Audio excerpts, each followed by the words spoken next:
It's Tech It Out! This week on Tech It Out, Mike will show you how Google can help with your wellness. Greg will show you how to force students to make a copy of Google Docs when you share them with them.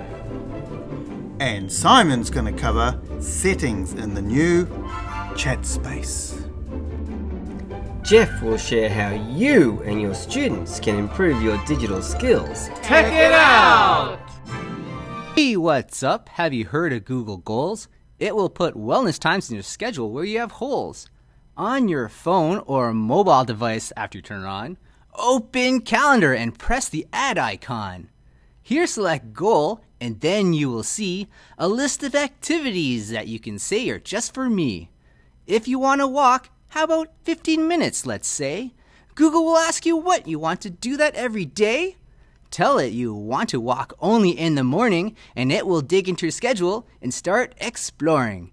It will work around the times that you're occupied so that you can take your wellness breaks so your brain doesn't get super fried. If you don't like what the machine has scheduled for you, you can change what you like or do whatever you want to do. It will put your wellness goals right into Calendar so you can keep all well just like this New Zealander. Do you frequently share templates, rubrics, or other documents with students that you want them to copy and edit? If so, you may have had an experience like this. Alright class, so now I'm going to share this rubric with you for you to fill out and self-assess your writing. So just give me a second here. And make sure that when you get this, you make a copy. Do not edit the document itself. Alright, Geoff, I see you're on. Geoff, what are you doing? Geoff, don't edit this document, make a copy. Jeffrey John Derry, stop doing that right now. Stop, Geoff, stop! Luckily, there's a better way to do this by creating a forced copy link for your Google Sheets, Forms, Slides, and Docs. The process is really simple. First, I'm going to clean up all the mistakes that Geoff made to my document. Then I'm going to click the Share button. Instead of sharing with students here at the top, I'm going to click the Share with American School of Warsaw link down here. Then I'm going to check that anyone at the school can view and press Copy Link. Then I'm going to create a new tab, press Ctrl-V to paste in my link, and then this is where the magic happens.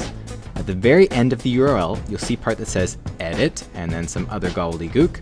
Highlight that part of the URL and replace it with /copy. Then if you press Enter, you'll see that it takes you to this screen where the only option is to make a copy of the document. So now, copy your brand new link by pressing Ctrl-C, and then you can share it via email, Seesaw, or whatever other platform you use to share documents with your students. And that's it. Just make sure that you're sharing links and with /copy, and you won't have to worry about troublemakers like Geoff messing up your documents all the time. What's all those sounds? Gosh, that could get a bit annoying. Or do I want those sounds? Do I need those sounds? Wonder what those sounds are coming from. The next video is going to show you how you can set your chat notifications and also some chat settings in the new chat. In Tech It Out 24, you are introduced to the new chat space. I'm just going to go over a few things about the chat space and adjust some settings. As you can see, my chat space is on the right. We'll get to that in a second. I've got these little chevrons which I can click on, which collapses the menu or expands it. I'm just going to bring that back down there. I've got my Spaces menu down there, so if I click on that, that brings up my Spaces menu. And if I click on the Meet, I can click up and my meetings appear down for there. I'm just going to close that and close that. I can also just drag that up there for checking on my Spaces. I'm just going to close that again. I'm now going to come up to the cogwheel and see all settings and click on Chat and Meet. And this is where I made it that my chat was on the right hand side. You can leave it on the left if you like.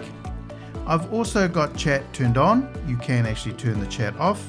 And I've got Show the Meet section in the main menu. I'm going to click on Manage Chat Settings. Here I can turn on and off notifications. I can have it that the chat is going to pop up when I receive a new message.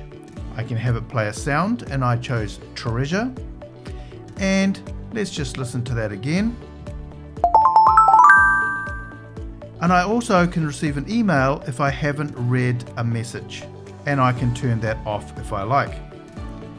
I can also block people, and I also can block spaces. So just a few nice settings to adjust your own chat settings. I'm just going to come down and click on Done. If I did make any changes, remember to come and click on Save Changes.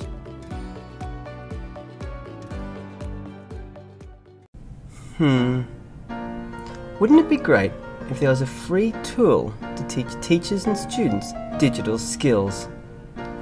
Digital skills that are in context and where they could solve real world and real life problems. And better than that, something I didn't have to build and that our learners could use straight away. Well, there is, and it's called Applied Digital Skills by Google for Education. Applied Digital Skills is a totally free, video-based online curriculum to teach digital skills for your students in any subject area, and you can use it for your own professional development. There are over 150 ready-to-use lessons covering a wide range of age levels, tech tools, and topics. The first thing you want to do is log in and set up your account. You can do a simple Google search for Applied Digital Skills or use the link below to find the website. Once you click the sign in button, it will then ask you which Google account you want to use to sign in. Then you get to select if you want to be a teacher or a student or a learner. When you select the teacher button, it will take you through a short quiz to help set up your account. Complete all the details here and we're ready to go. If you use Google Classroom, you can connect it here and then your students are ready to start. If you don't use Google Classroom, that's fine too. You can still browse all the lessons and set up classes in the Applied Digital Skills website. Now that you've set up your account, the best place to start is the Browse Lessons button. Here you can look through all the 160 lessons, or you can start using the filters on the side. I can filter by the audience. I might just want to look at something for myself, so I'm going to select the Adult Learner box. Or you can filter by the digital tool. You might be interested in exploring what you can do with Drive or Google Forms. Or finally, you can filter by the topic. Perhaps you're looking for something for your math class. Once your students are logged in, they can do exactly the same thing. They can browse lessons that you want them to do. For instance, you might like your students to create a study schedule to meet their goals. Or you might like your students to explore how they can use calendar to organize their day. They can search for that lesson and then do it the same as any other lesson. Each of the lessons has a video component, you can see a transcript, then there's usually some steps and activities for them to go through. Now this is pretty cool for discrete lessons, but you might like to actually assign your students some particular lessons, or you might like to follow their progress.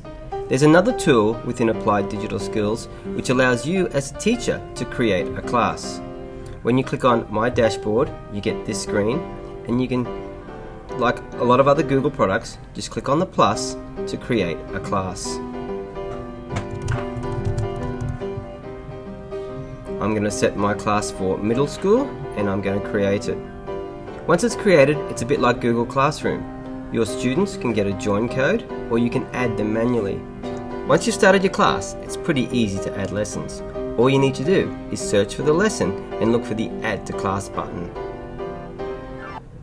You then get the choice of which classes or class you'd like to add it to.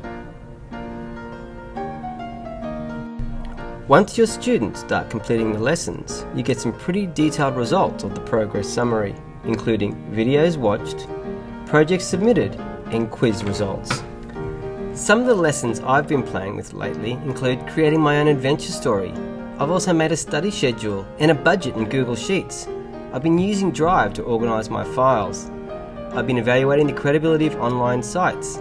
Then I was creating some quizzes in Google Forms and a crossword and a sea battle game in Google Sheets. Then we made a personal timeline in Google Drawings. The art section, well, that's particularly cool. There are so many lessons that many of us can incorporate into our current units without much extra work. There are also teacher resources and how-to guides to make getting started with this as painless as possible. Seriously, how much digital coolness can a koala bear?